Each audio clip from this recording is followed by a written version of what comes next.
It's a hot one. 97 degrees over here. You're lucky if wherever you live it's below the 90s. We consider that cool where I live. Anyway, I wanted to talk about dreams. And it's such a broad spectrum subject. But a lot of people looking for answers will not consider their dreams.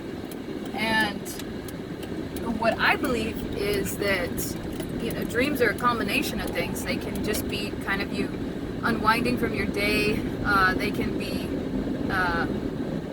subconscious subject matter, that you're just kind of reviewing over in your head from the past week, the past month, the past year, whatever the case may be.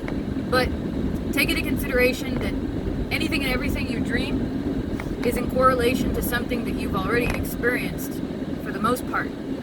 Think of it like this, and that's putting it very, very mildly, but think of it like this.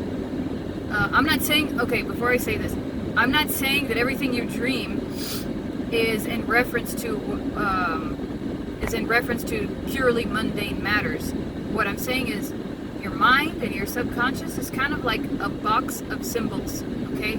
And everything that you've experienced in your life and everything that you've talked about and you've encountered from as far back as you can remember is stored in your brain, in your subconscious, in your mind, whatever you want to call it. Let me just adjust this. There's like a big glare coming in. Anyway, but yeah, you have this beautiful ability to store everything you've ever experienced in your life, or anything that you've ever been witness to or that you've been exposed to.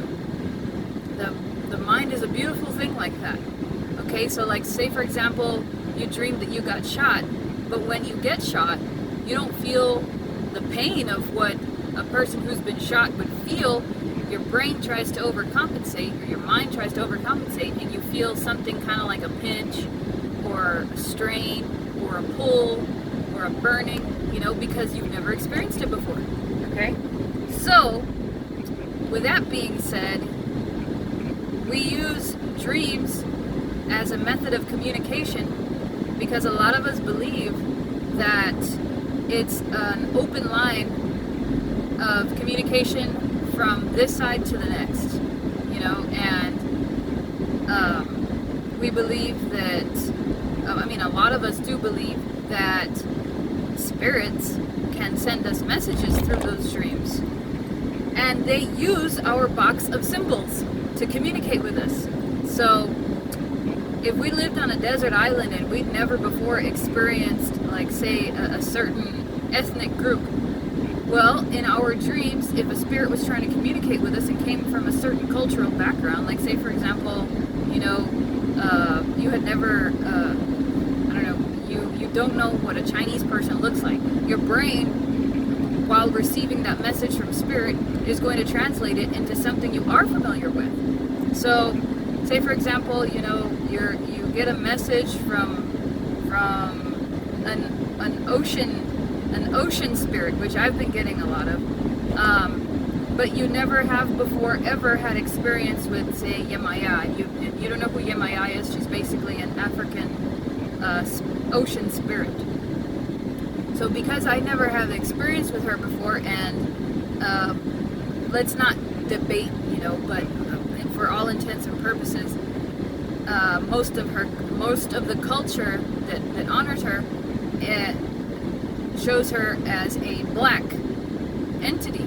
When they personify her, she's got really dark skin, really big boobies, and she's kind of motherly, like she's homely, to put it nicely, to put it mildly. She's very homely, very motherly, kind of big, and big old boobies, so she's usually wearing a certain color, but since I had never experienced her before, I saw her as a representation of the Virgin Mary. So my exposure of the Virgin Mary was kind of olive complected, rosy cheeks, she had the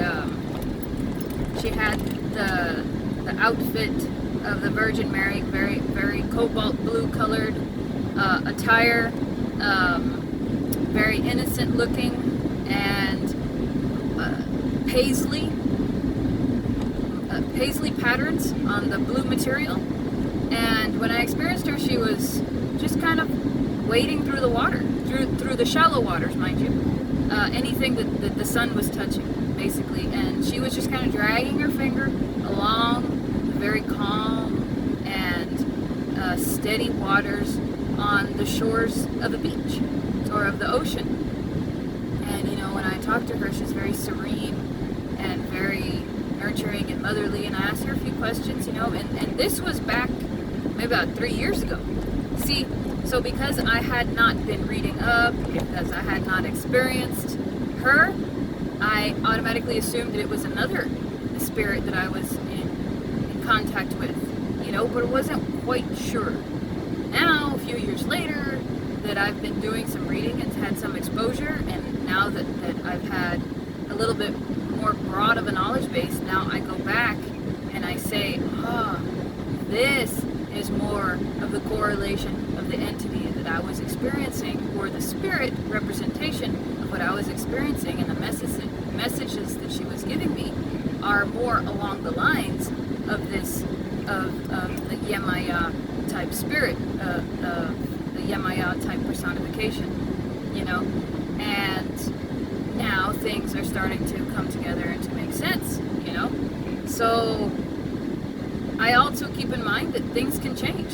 It could be somebody completely different, but likely, with the ocean and with the peach-colored sky that was in the background and the serenity of the whole thing, it seems more along the lines of the Yemaya spirit, or what you would call, Madre Agua spirit. That in itself is an argument. I'll go into that later, maybe. But anyway, an ocean feminine entity. I'll just put it like that. And then I also experienced one during a dream that was complete opposite temperament.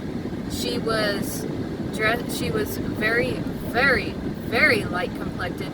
She had dark hair, stereotypical, and she was wearing a long maroon dress that kind of looked like velour material, okay? And the velour material is going to be that very soft, fuzzy material, like what you would see at a Renaissance fair.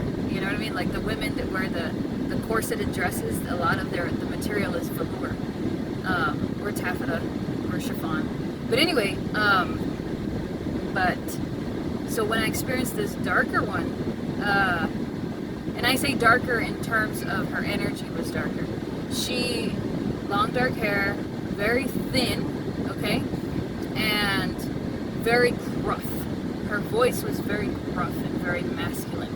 And when I experienced her, she was levitating over dark, stormy waters, and I was standing at the edge of a cement pier, and I was looking for an entity named Hecate, and I was trying to contact her, and just like many other neo-pagan practices, Hecate was now divided up into aspects.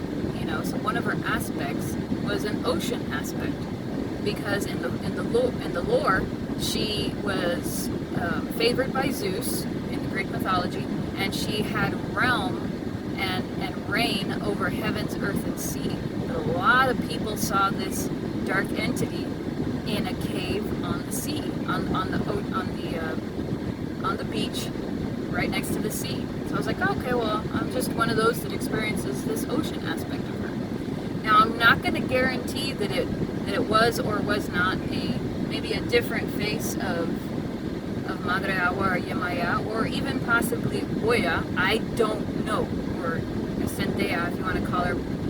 There are too many characteristics that are missing with the latter. But what I did experience was thunder and lightning and tornadoes and tsunamis, and she was dragging her feet across the ocean surface, kind of like the way Veruza Balk did in the craft, when she was levitating and dragging her feet. she was doing that over the ocean surface. And as I was looking for the spirit named Hecate, or the deity named Hecate, I thought that it was her that I was encountering, and it may have well been, but I was asking for her advice. I was looking all over for you. I've been trying to contact you. Where were you? You're always missing when I'm trying to contact you. And Hecate is well known for not really appearing unless it's detrimental or if it's very imperative to contact. And so she yells at me, and lightning and thunder, like in the background, following her. And when she's dragging her feet, it's kind of like the way a jet ski has water spraying around the sides of it. That was happening around her body, and she's like, "Hear me, drink of the waters, and you will attain the knowledge you seek." And I'm like, "What the hell? What is she talking to me like that for?" But her voice was radiant, and it echoed like the way thunder echoes all around echoes all around you, and it makes the ground shake. That's what her voice was doing. So I was like, okay, so I had to fight another woman in the dream to drink the water, and it was salty, just like ocean water. And I was like, okay, if you say so. This is disgusting, but okay. But then after that, the waters calmed down, and she just dissipated, and the clouds dissipated, and it was just a dark night sky after that. So after that encounter, I didn't really know what to make of it. I just assumed, like I said, that it was the entity that I was trying to originally make contact with. But now, in retrospect, now that I have a broader knowledge base, now I really don't know, okay? But I have heard, I have dreams now almost every single day of water. There's always water involved in the dreams. And different people can correlate water to mean different things: emotion, nurturing, motherliness, kind of a very Cancerian vibe, if you know your zodiac, and very motherly, but also intuitive, dream-like, spiritual. Some even correlate it with the realm of death and the underworld, So it's very deep and very heavy and very emotional, but also can be very feminine. At least it was in my case. So with all that being said, I would have never remembered any of this if I wouldn't have logged it in a dream journal, and it's helped me to look back and to learn. So there's this app called Awaken that you can log all of your stuff in, day by day. And you can also just like text yourself or send notes on your phone, write it on a piece of paper, whatever the case may be. But in order to help us understand our dreams, especially if we might be receiving a message from the spirit side, I would suggest, like everybody else that gives advice about this, is to log your stuff. Because if a spirit is having a hard time contacting you, in your day-to-day life, in your mundane life, they'll use your dreams to contact you. And a lot of times when we dream something, we only really remember maybe like 10% of it if we're lucky, and some of us don't even dream that way at all. I'm one of those that I have those vivid dreams practically every day. I can't guarantee and say that I remember them every day, but I will use an app, or I have, I'll take notes, and I will try to understand the symbology. Just kind of Google it. The symbology of water, the symbology of the color blue, the symbology of, her red dress, the symbology of her blue dress, the symbology of tornadoes, of thunder, of lightning. You can look up all their meanings, or you can take them quite literally. I could take the fact that she was pissed at me, and it was a reflection, the weather was a reflection of her temperament. So yeah, dreams are very, very, very difficult to comprehend. But what I would suggest for you is, when you're having these moments and you have that one dream that's just stuck in your head, I would suggest that first you translate it before you ask somebody else to translate it, because this dream is personal to you, like many other things. It's a personal truth, and a lot of dreams are going to help you evolve. They're going to tell you what obstacles are in your way. They're going to tell you your triumphs. They're going to tell you your insecurities, and they're going to give you personal advice on how to overcome a lot of the issues that you're having in your life, and a lot of them could be quite literal. Some people have premonitions, you know. So, I mean, I just wanted to share that with you. That's about the only thing I wanted to cover today, is log your dreams as best you can. If you're one of those that only remembers your dream once in a blue moon, even more so, log it if you remember it. Don't go and start your day and forget the details, because the details are extremely important. Those are going to be the things that are going to help you put the puzzle pieces together. So that's about it. I'm umming a lot. Sorry, because I'm trying to condense everything, but it's a 15-minute long video, so I haven't done a very good job of that. That's about all I can think of for now. If you guys have any other subject matter you'd like to go over, just leave it in the comment section. I'll do my best to give you my experiences, and maybe it'll help. Maybe it'll help you in your path, and maybe it'll help solve a few mysteries, because a lot of us have had very similar experiences. We just don't know it. So that's about it for now, guys. So we'll see you later.